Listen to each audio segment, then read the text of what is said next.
So I wanted to show you the next thing.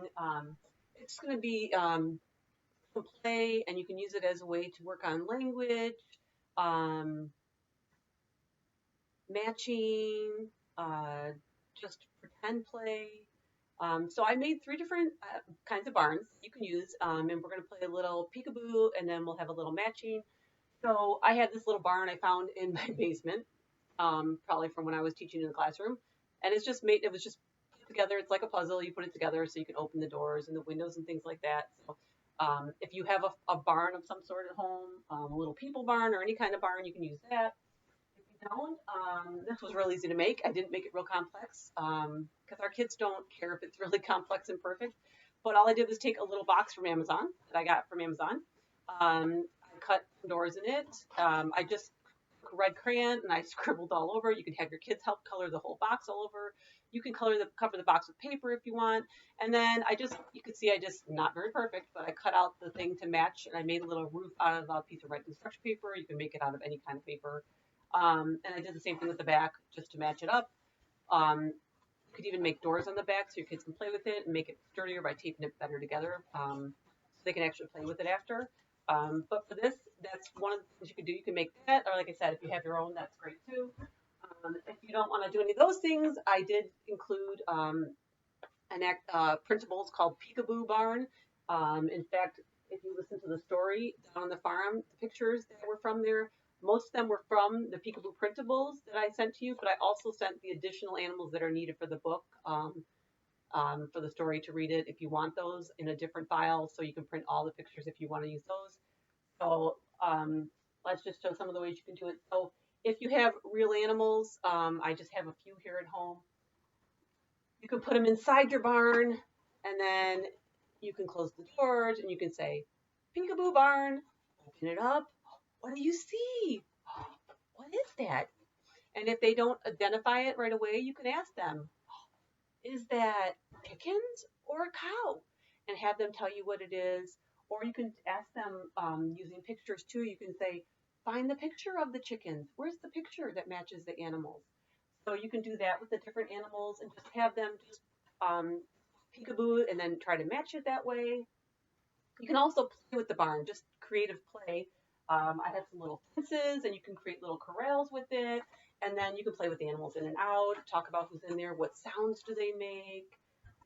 So the chickens go cluck, cluck, cluck, cluck. And even if they don't say the whole sound, you can just do any part of the sound they can do. So they can go, that's a good start to it. So they can do that. They can have that. Or you can use, of course, you can use the other one too that opens and closes and put the animals in there.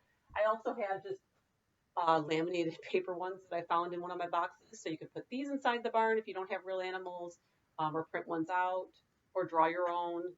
You can see these ones aren't even different, don't even have eyes or anything on them. It's just the outline in different colors.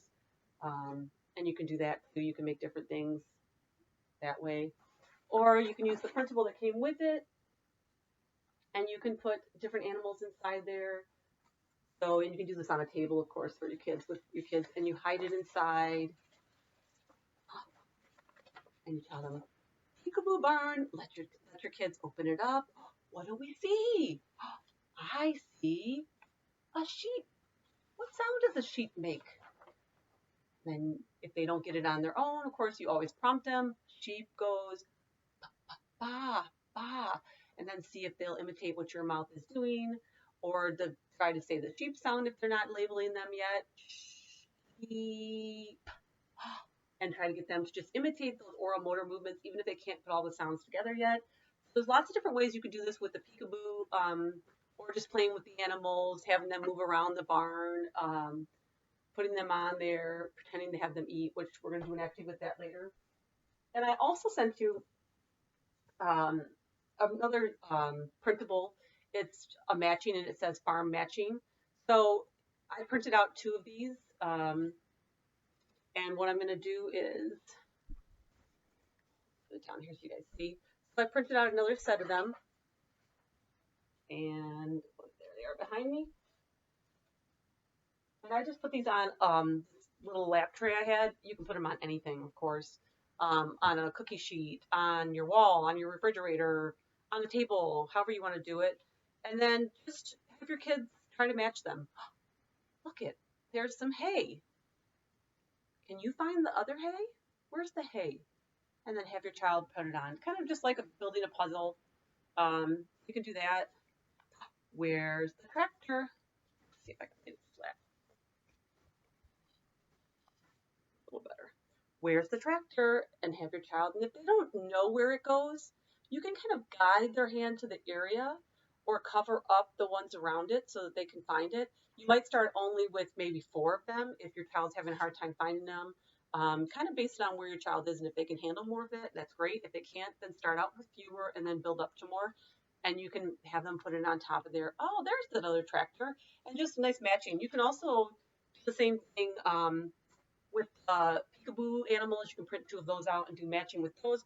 Or if you have play animals, you can show them a play animal and ask them to point to the matching one in the pictures if you have the ones that match, or put up the ones that you match to real animal toys that you have, and have them match them.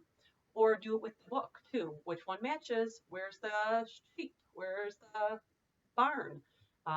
Just a good way to kind of get them being able to understand the question. First of all, you're giving them a direction, or asking them questions, and you're asking them to do something, so following directions. And then getting them to imitate what the word is or what sound it makes. Those are all really good things to do to work on their language. And then, of course, working on the attention. So that's where, if your child can only handle 4 right now, you work on 4. Then you maybe move up to 6, and then to 8. And you keep increasing that attention, how long they can sit to do an activity. So that's just a simple farm matching activity. And you can do this with anything. If you have playing cards that are like Old Maid, you might have Farm Old Maid, or you might have flashcards that have animals on them. That's great too. You can match those together. Lots of different things like that. But really encouraging that play with anything you have. So, like I said, I have some cookie cutters. I might have those cookie cutters, and I might put them with my pretend barn. And I might have to play that way because I don't have enough animals, but I have cookie cutters, lots of cookie cutters. So maybe the sheep goes in. So you talk about in, out, open, close, talking about those different things that you can do with your barn. And it probably is easier if you have it open in the back too, so you can get them out easier. So you can do that. Try different things like that. But like I said, have your child, if you're going to build one, have them help you color it. Same thing with the paper barn. If you want to make a paper barn, if you'd rather make your own, try it and have your child color it, or print out a blank coloring sheet, or if you have a coloring book with a barn in it, get it out of the book and have them color it and then put it on, so that you can then play with it on here instead on the table. So that is the end of matching activities. And then I have 2 more things that I'm going to show you today. There'll be 2 more videos. One is a sensory video, and the other one's kind of sensory and art together. So watch for those 2 videos. Bye.